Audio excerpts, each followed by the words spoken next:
پھر 7ویں آسمان پر پہنچے تو وہاں پر ابراہیم علیہ السلام کو پایا. کہا گیا ان کو سلام کیجیے. آپ نے ان کو سلام کیا. انہوں نے کہا فرزند صالح اور نبی صالح، یعنی بیٹا کہہ کے پکارا. اور آپ اپنی کمر بیت المعمور سے ٹیک کر بیٹھے ہوئے تھے.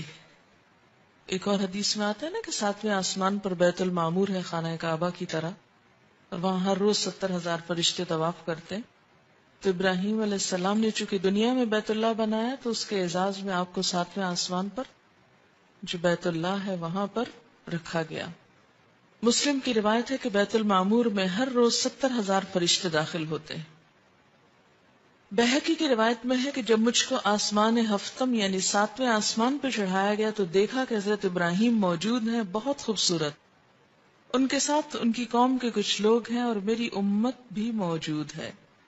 میری امت کے کچھ لوگ موجود ہیں، یہ 2 قسم کے ہیں. ایک وہ جن پر سفید کپڑے ہیں اور دوسرے وہ جن پہ میلے کپڑے ہیں. میں بیت المعمور میں داخل ہوا اور میرے ساتھ سفید کپڑوں والے بھی داخل ہوئے. دوسرے لوگ روک دیے گئے. سو میں نے اور میرے ساتھ والوں نے بیت المعمور میں نماز پڑھی. وہ کیوں روکے گئے ہوں گے؟ اپنے اعمال کی وجہ سے. اور حضرت علی رضی اللہ تعالی عنہ کی معراج والی حدیث میں بھی یہ بیان آیا ہے کہ آپ جبریل علیہ السلام کے ساتھ آسمان میں حجاب تک پہنچے. پھر اس حجاب کے اندر سے ایک فرشتہ باہر آیا جس کو جبریل علیہ السلام نے کبھی نہیں دیکھا تھا. شفاء الصدور میں حضرت ابن عباس کی حدیث میں ہے کہ آپ ایک ایسے مقام پر پہنچے جہاں جبریل علیہ السلام نے آپ کا ساتھ چھوڑ دیا.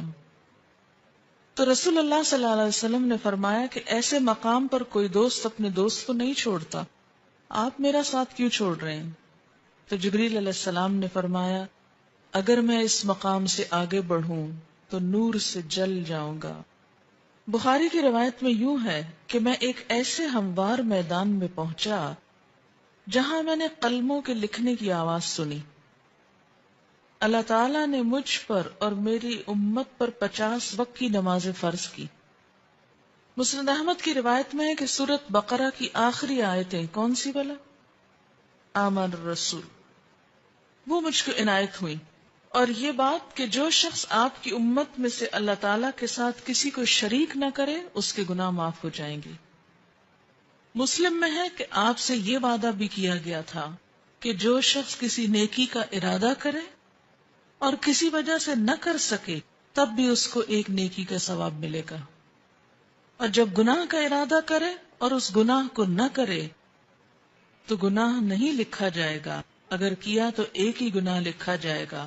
بعض روایات سے یہ پتہ چلتا ہے کہ آپ نے اللہ تعالیٰ کو بھی دیکھا، لیکن جو زیادہ ترجیح والی روایات ہیں وہ کیا ہیں کہ آپ صلی اللہ علیہ وسلم نے صرف کلام فرمایا. آپ نے جنت اور دوزخ کو دیکھا. جہنم میں زیادہ تر ناشکر گزار عورتیں نظر آئیں، جنت میں زیادہ تر غرباء اور مساکین دکھائی دیے. بہرحال آپ نے بہت سے عجائبات اللہ کی نشانیوں کو دیکھا اور واپس ہوئے. واپس آتے ہوئے موسیٰ علیہ السلام سے ملاقات ہوئی تو انہوں نے دریافت کیا کہ آپ کو کیا حکم ملا؟ میں نے کہا ایک دن رات میں مجھ پر اور میری امت پر 50 نمازیں فرض کی گئیں. حضرت موسیٰ نے فرمایا آپ کی امت ایک دن رات میں 50 نمازیں نہ پڑھ سکے گی، میں بنی اسرائیل سے خوب تجربہ کر چکا ہوں. آپ اپنے رب کے پاس واپس جائیے، کمی کی درخواست کیجیے. موسیٰ علیہ السلام کے فرمانے پر میں خدا کے پاس واپس گیا اور کمی کی درخواست کی. اللہ تعالیٰ نے میری درخواست کو قبول کیا، نمازوں میں تخفیف فرمائی. میں واپس آیا تو موسیٰ علیہ السلام نے پوچھا کتنی کم ہوئی؟ میں نے کہا 10. انہوں نے کہا ابھی بھی بہت ہے، واپس جائیے. پھر اللہ تعالیٰ نے 10 اور کم کر دی. پھر میں واپس آیا، پوچھا اب کتنی ہیں؟ تو ان کے دریافت کرنے پر میں نے کہا کہ اتنی نمازوں کی کمی ہوگی. موسیٰ علیہ السلام نے کہا پھر جاؤ اور کمی کراؤ. پھر معافی کی اپیل کی گئی اور اس طرح پھر 10 اور ایک دفعہ میں 5 اور باقی 5 رہ گئی. موسیٰ علیہ السلام نے کہا ابھی بھی کمی کراؤ، کہ لوگ 5 بھی نہیں پڑھیں گے. میں نے کہا مجھے اب شرم آتی ہے، جتنا خدا نے فرض کیا میں اس پہ راضی ہوں. آپ فرماتے ہیں کہ جب میں وہاں سے واپس آیا تو ایک پکارنے والے نے پکار کر کہا، میں نے اپنا فرض پورا کر دیا، بندوں سے تخفیف کر دی، 5 نمازیں 50 کے برابر ہیں۔ پھر میں جہاں سے گیا تھا وہیں واپس آ گیا۔ اور جس وقت واپس آ کر آپ نے لوگوں کو خبر دی تو بہت سے ایمان والوں کے ایمان متزلزل ہو گئے کہ یہ کیسے ممکن ہے۔ اور ہو سکتا ہے کہ اب بھی یہ باتیں سن کر بہت سے لوگوں کے دل ہل گئے ہوں کہ یہ بھلا کیسے ہو سکتا ہے کہ آپ نے یہ سب کچھ دیکھ لیا۔ بات یہ ہے کہ مشکل اسی وقت ہو سکتی ہے جب انسان اللہ تعالی کی قدرت پر شک کرے، اور اگر اس بات کا یقین ہو کہ اللہ کے ہاں کچھ بھی مشکل نہیں، کن کہہ کے وہ کچھ بھی کر سکتا ہے، کسی سے کرا سکتا ہے، ایک اشارے میں اوپر سے نیچے اور نیچے سے اوپر، تہ و بالا ہر چیز کو کر سکتا ہے۔ مسلم میں ہے کہ حضور صلی اللہ علیہ وسلم فرماتے ہیں، جب میں نے معراج کا یہ واقعہ مشرکین مکہ کو سنایا تو انہوں نے اس کی تردید کی اور تکذیب کی، اور بیت المقدس کی علامتیں دریافت کرنا شروع کر دی کہ کیسا ہے بیت المقدس۔ تو اللہ تعالیٰ نے بیت المقدس کو میرے سامنے ظاہر فرمایا، اور جو جو باتیں اور نشانیاں مشرکین دریافت کرتے میں دیکھ دیکھ کر بتاتا جاتا۔ ان تمام بیانات سے یہ بات یقینی طور پر ثابت ہو گئی کہ حضور صلی اللہ علیہ وسلم نے بحکم خدا مکہ سے بیت المقدس اور وہاں سے 7ویں آسمان پر تشریف لے جا کر اسی شب کو واپس تشریف لائے۔ آپ جسم سمیت گئے، جسم سمیت آئے۔ یہ محض خواب نہ تھا، بلکہ روح جسم کی بیداری کی حالت کے ساتھ گئے، اور قرآن پاک میں بھی اسی کا ذکر ملتا ہے، کیونکہ قرآن پاک میں آتا نا سبحان الذی اسری بعبدہ، تو عبد کس کو کہتے ہیں؟ روح کو۔ اب سے مراد روح اور جسم دونوں ہیں۔ قرآن کے مطابق سب کا حساب کتاب قیامت کے دن ہوگا، تو پھر حضور صلی اللہ علیہ وسلم نے کیسے پہلے سزا اور جزا یعنی جنت اور دوزخ کا مشاہدہ کیا؟ یہ کون لوگ تھے جن کا حساب پہلے ہوا؟ اس میں یہ وہ لوگ بھی ہو سکتے ہیں جو دنیا سے مر کے جا چکے ہیں، برزخ میں ہیں، اور ان کو وہاں ان کے اعمال کے مطابق سزا لیتے ہوئے دکھا دیا گیا۔ اگرچہ سب کا فیصلہ قیامت کے دن ہوگا، لیکن اگر کچھ لوگوں کو بطور مثال وہاں اللہ تعالیٰ نے پہلے فیصلہ کر کے ڈال دیا تو اس میں کیا مشکل ہے؟ یہ بھی ہو سکتا ہے کہ اللہ تعالیٰ نے بطور تمثیل دکھایا کہ ایسا ہوگا، یعنی جن لوگوں کے ساتھ ہونے والا ہے ان کی شکلیں سامنے لا کے دکھا دی اور ان کو ایک شیپ دے دی، اور فیصلہ بعد میں ہوتا رہے گا۔ کیا صدقہ خیرات اللہ کے سوا کسی اور کے نام سے دینا جائز ہے، جیسے امام جعفر کے نام پر؟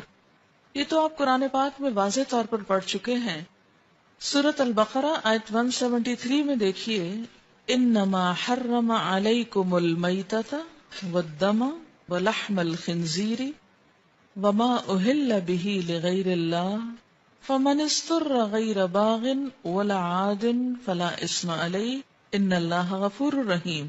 بے شک اس نے حرام کیا تم پر مردار اور خون اور خنزیر کا گوشت، اور جو پکارا گیا اس پر اللہ کے سوا کسی اور کے لیے، لغیر اللہ واسطے غیر اللہ کے، یعنی اللہ کے سوا کسی بھی نبی، رسول، ولی، کسی بزرگ، کسی نیک انسان کے نام پر کچھ دینا، یعنی اس کی خوشی کے لیے، یہ درست نہیں۔ ہاں، کسی کی طرف سے صدقہ کرنا اس کی اجازت ہوتی، مثلا کسی کو ثواب پہنچانے کے لیے اگر کوئی شخص کچھ دیتا ہے تو وہ اور بات ہے، مثلا آپ اپنے والدین کی طرف سے قربانی کریں، یا حضور صلی اللہ علیہ وسلم کی طرف سے کریں، یا کسی اور کی طرف سے آپ کریں، تو یہ تو ٹھیک ہے، لیکن ان کے نام پر کرنا کہ وہ ہم سے خوش ہو جائیں، تو شرک یہی تو ہے۔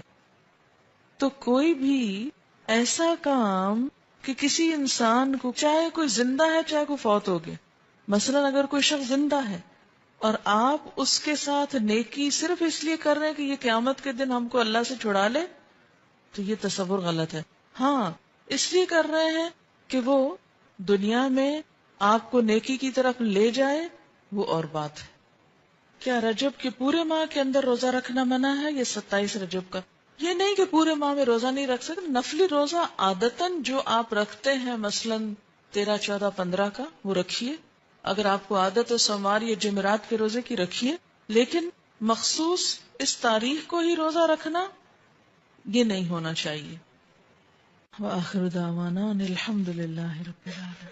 سبحانک اللہم وبحمدک نشہد ان لا الہ الا انت نستغفرک ونتوب الیک. والسلام علیکم ورحمۃ اللہ وبرکاتہ.